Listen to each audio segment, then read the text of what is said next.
Ladies and gentlemen, the President of the United States and Mrs. Laura Bush.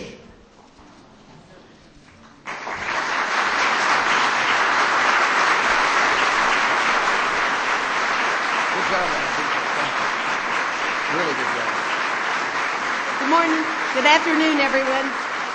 Please be seated.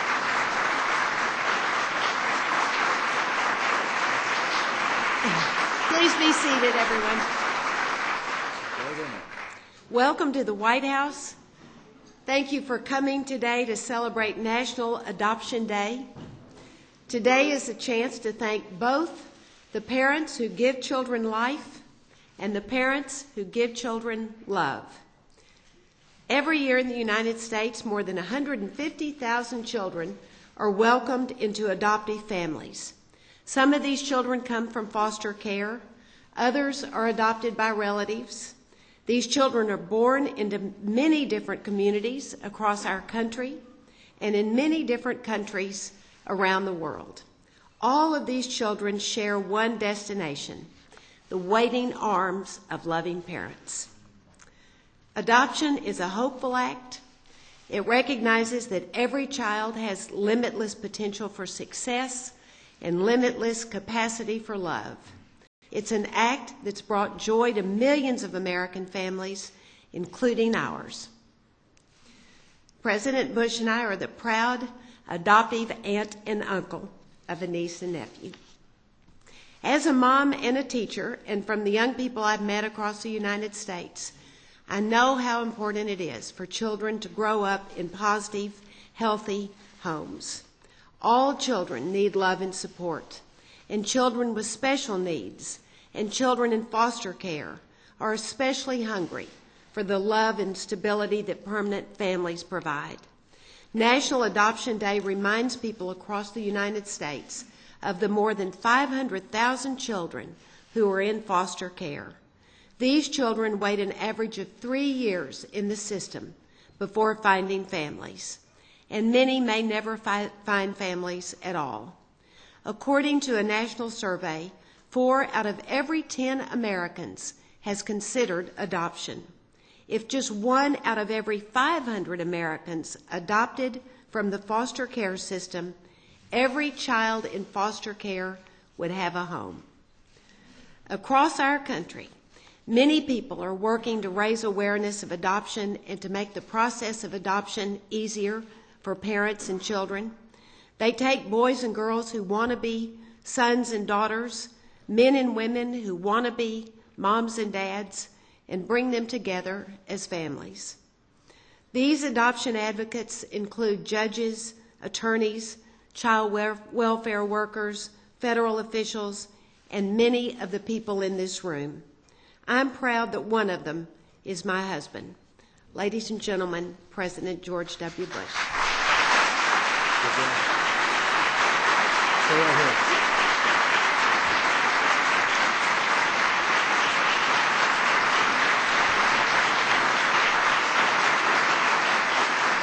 Thank you all. Nice line of work when you get introduced by your wife. Laura and I are sure glad you're here. We want to welcome members of the Congress, senators, and members of the House. Thank you all for coming. Kind to take time to join our honored guests. We're really glad you're here in the White House, and we're pleased to join you on National Adoption Day. We offer a special welcome to the youngsters who've joined us. We're glad you all are here. You just got to know this is the people's house. And I know you took time off from school to be here today. And I thank you for making such a difficult sacrifice. I want to thank the members of the National Adoption Day Coalition who've joined us. Few missions in life are more rewarding than uniting loving children with moms and dads for the very first time. Each of you has known this blessing. It's got to make you feel good in your soul. You've shared it with others, and in so doing, you've strengthened what is the very foundation of our country, and that is the American family. I want to thank you for being a part of something that is so remarkable and so special. It is fitting that we celebrate this day in a room honoring George Washington, or as some like to say, the original George W.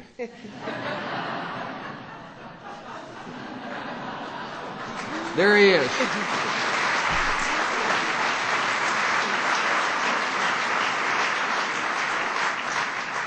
He raised 4 children who were not his by birth.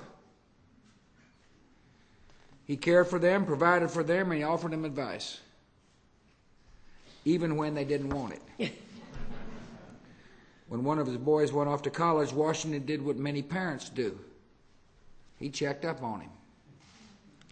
And in 1798, he sent the young man a letter and said, "I have, with much surprise, been informed of your devoting much time to a certain young lady." And he went on to advise that your application of books is not what it ought to be. Well, some parents here today may be able to relate to this.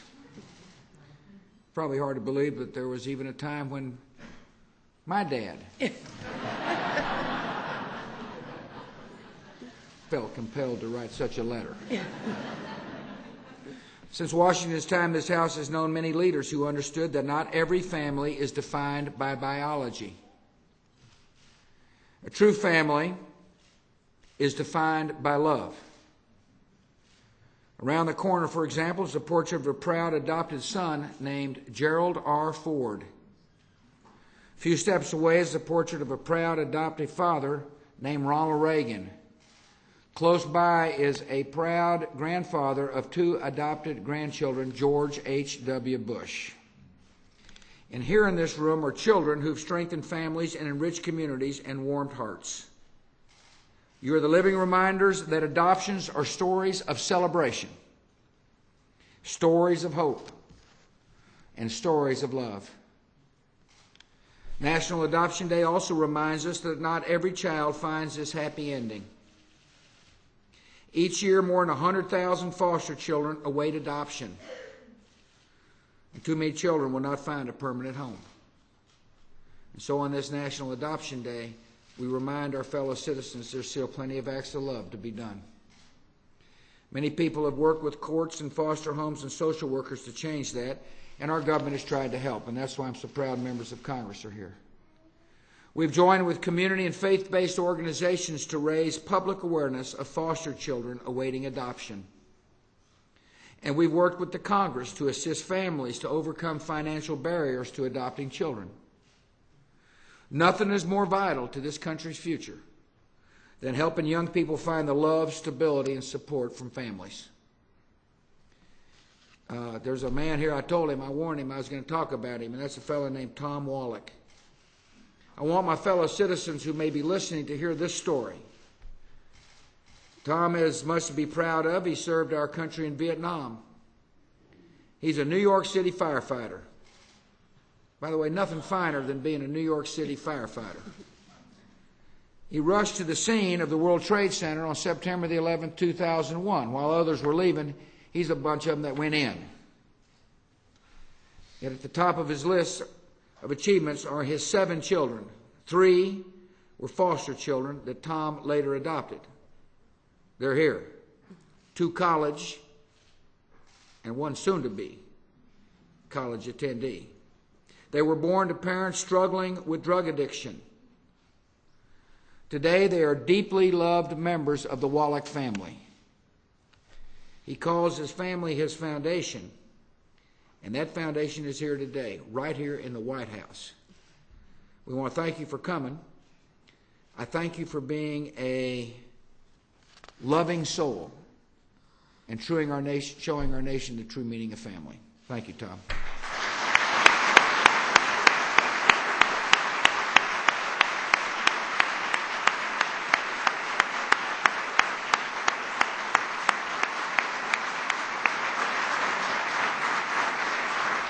Each of the families here has shown the world the depth and wonder of the human heart. And because of people like you, this Thanksgiving holiday will be particularly special for thousands of families in thousands of homes. Many children will be giving thanks for being part of a family they never thought they would have.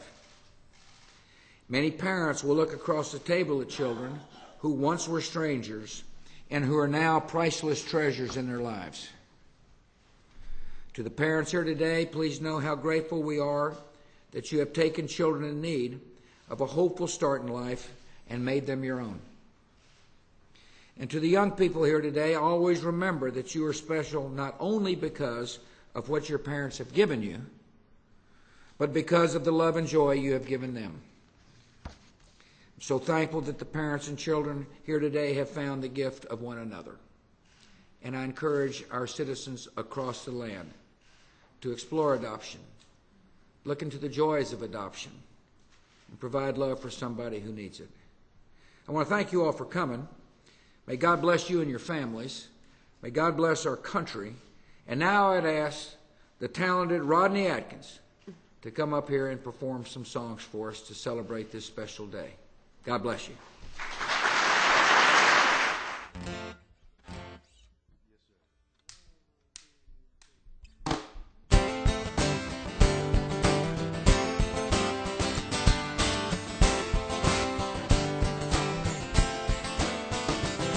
Well, we grew up down by the railroad track, shooting BBs at old beer cans, choking on the smoke from a Lucky Strike somebody lifted off of his old man. We were football flunkies, southern rock junkies, cranking up the stereos, singing loud and proud to give me three steps, Simple Man and Curtis Lowe. We were good, you know. Got some discount knowledge at the junior college where we majored in beer and girls. It was all real funny till we ran out of money and they threw us out into the world. Yeah, the kids that thought they'd run this town ain't running much of anything. Just loving and laughing and busting our backs, and we call it all living the dream. These are my people, this is where I come from. We're giving this life everything we've got and then some. It ain't always pretty, but it's real. It's the way we were made, wouldn't have it any other way. These are my people. Well, we take it all week on a chin with a grin till we make it to a Friday night. And it's church league softball holler about a bad call preacher breaking up a fight. Then later on at the Green Light Tavern, well, everybody's gathering as friends, and the beers are pouring till Monday morning, and we start it all over again. And these are my people, this is where I come from. We're giving this life everything we've got and then some. It ain't always pretty, but it's real. It's the way we were made, wouldn't have it any other way. These are my people, and we fall down, but we get up. We walk proud, and we talk tough, 'cause we got heart, and we got nerve. Yeah, even if we are a bit disturbed.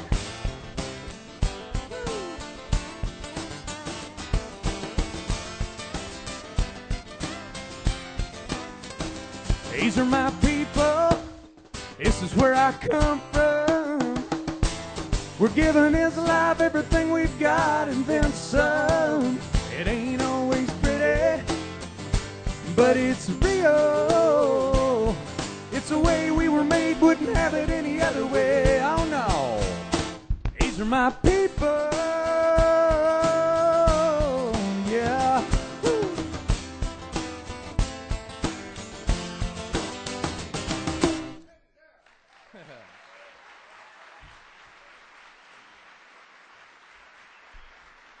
Thank y'all. I just said y'all. Well, I'm sure it's been said here before many times. It's an honor to get to come and be a part of this. It's you always kind of, my parents always taught me to kind of pray for the good Lord to find a place in your life and to keep trying to do things that are worthwhile. And it's been an amazing last 2 years for me as far as musically. the best years of my life have been the last 10. My wife and I will celebrate 10 years this next April. And then my little boy Elijah was just turned 6 years old. And so the amazing thing, I'm sitting here and my parents got to come to the White House with me. And for the National Council for Adoption to ask me to be the national spokesperson, that was the steps. That was what I was always praying for, I guess, was to find something I could do worthwhile. Yeah, I get to play music for a living, and that ain't bad. But for it to lead to this, it's definitely the biggest thing to ever happen in my life as a child of God. So thanks, you guys.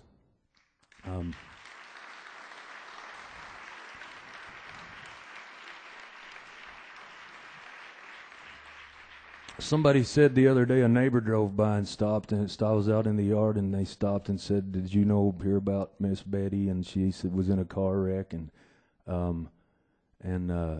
she's going to be fine. But they said that evidently there was a reason God wanted her to still be here, because she shouldn't have lived through the accident.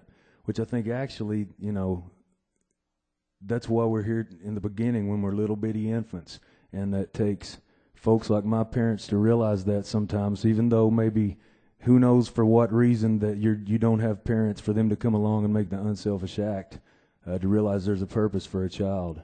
And so I say thank you to them for that. My story of being adopted, it's all, I got it secondhand. I wasn't really aware of what was going on. I think there was some faith involved, a lot of prayers.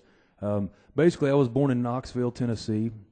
I was put up for adoption, and from what I understand, a couple came and took me home, and they said that I had like a respiratory infection, staph infection, and if I was colicky and I had a staph infection, respiratory, I'm sure I was a lovely sound to be around all the time. Good colicky baby. There you go. For some reason, which I know there was a reason, they returned me to the orphanage. And then another couple came along. They took me home, and they returned me to the orphanage. So it's a good thing they kept their receipt. That's all I can say. And ultimately, my parents, Margaret and Alan Atkins, the only parents I've ever known, they came along, and they said, "We would like to adopt." And they said, "Well, we got this kid. You want to take him? Yeah, y'all get on out of here. Go." And they got me home, and thank goodness, from what I understand, I became more sick than I had ever been, and they held on to me. I was always theirs, and they're mine. So that's the biggest honor, to get to be here.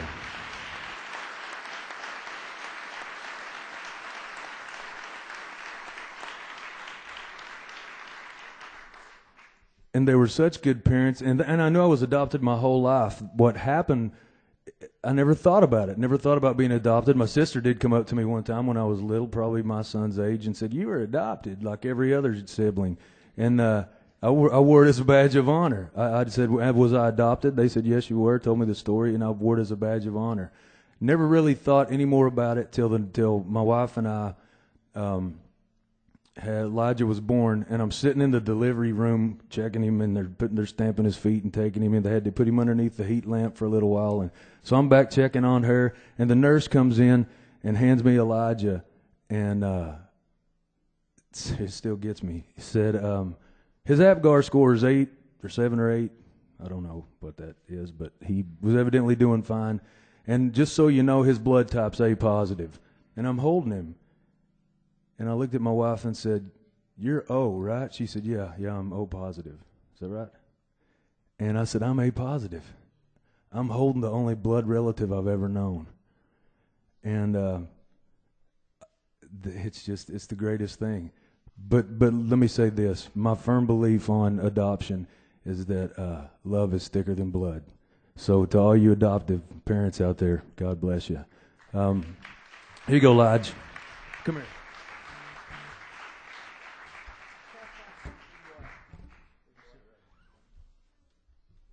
So we'll play this song. This is a song that I wrote and had out a little while back. It's the biggest single I've ever had. This was a 5-week #1 song. And I wrote it from picking my little boy up from pre-K one day, and the teacher said, "We got to talk to you about your kid." And I said, "Oh, no." And they said, "Well, my first single that I released was a song called If You're Going Through Hell," which it was an inspirational song. It says to keep on going, a quote from Winston Churchill. If you're going through hell, keep on going, because you'll get out before the devil knows you're there. So Elijah hears me singing these songs at home every day, and he had been in pre-K, and they said, "Well, we got the kids all quiet and in the lunch line and ready to go." And as soon as they got quiet, your little boy started singing, "If You're Going Through Hell." And I thought, oh no, my 4-year-old said a 4-letter word. And then I wound up writing this song. And it's as much about him watching me as me watching him and me watching my dad. So all you fathers out there, parents, either way, it's called Watching You.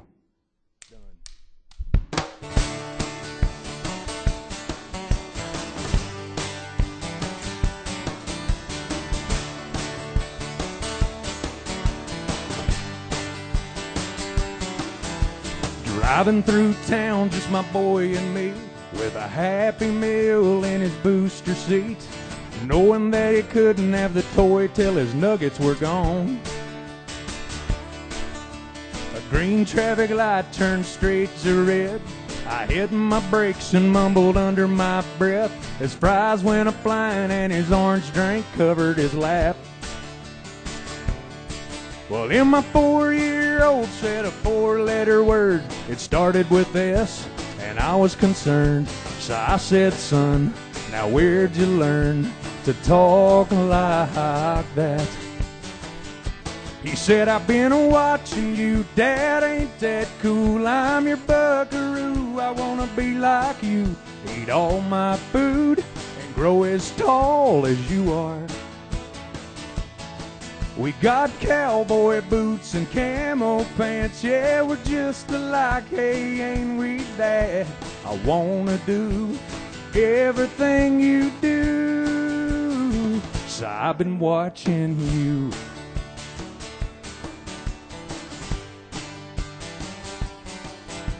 We got back home and I went to the barn, bowed my head and I prayed real hard. Said, "Lord, please help me help my stupid self." Then this side of bedtime later that night, turning on my son Scooby-Doo nightlight, he crawled out of bed and he got down on his knees. He closed his little eyes, folded his little hands, spoke to God like he was talking to a friend. And I said, "Son, now where'd you learn to pray like that?" He said, "I've been watching you, Dad, ain't that cool? I'm your buckaroo, I wanna be like you. Eat all my food and grow as tall as you are. We like fixing things and holding Mama's hand, yeah, we're just alike, hey, ain't we, Dad? I wanna do everything you do, so I've been watching you."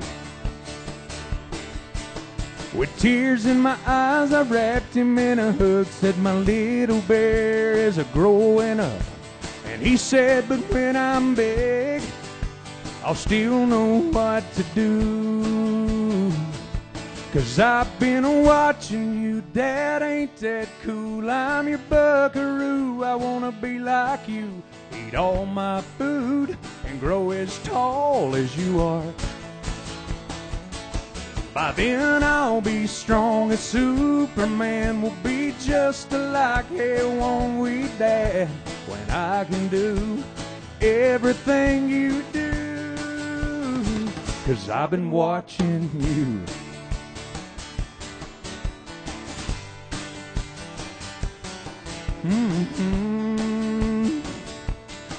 Yeah.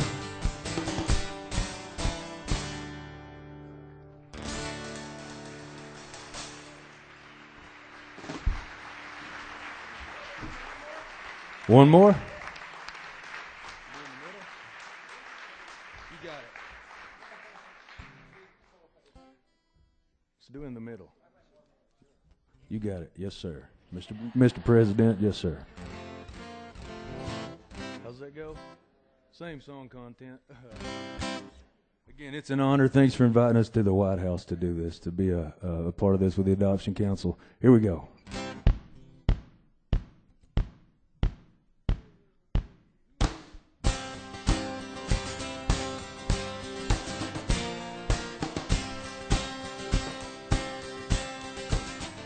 Old gray fence, tar chip road, Martin's Creek, I'm almost home.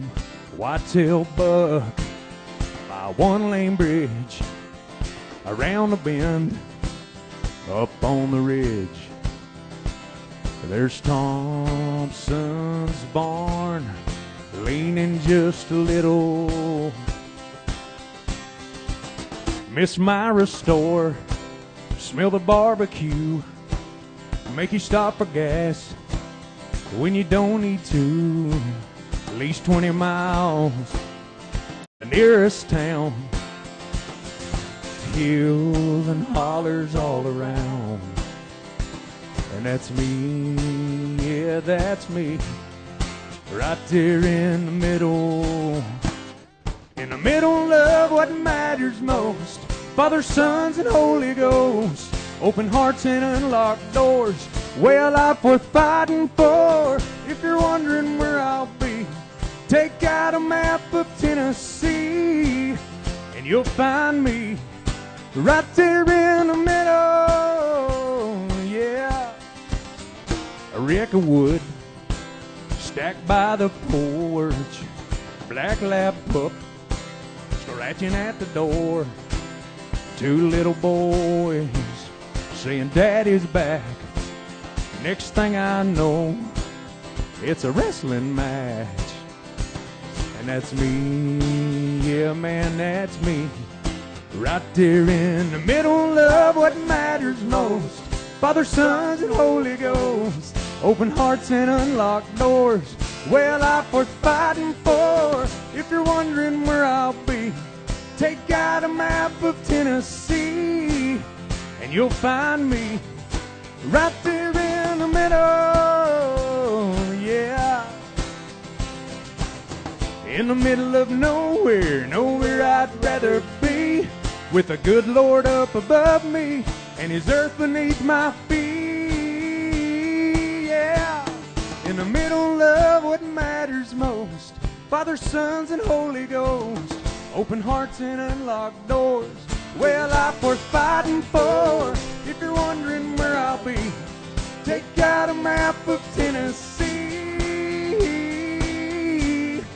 and you'll find me right there in the middle.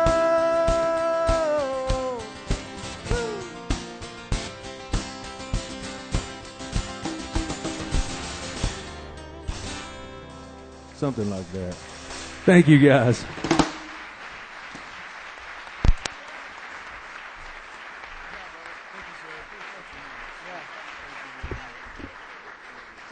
Thank you all for coming. Make yourself at home. After all, it's yours. God bless you. God bless America. Thank you.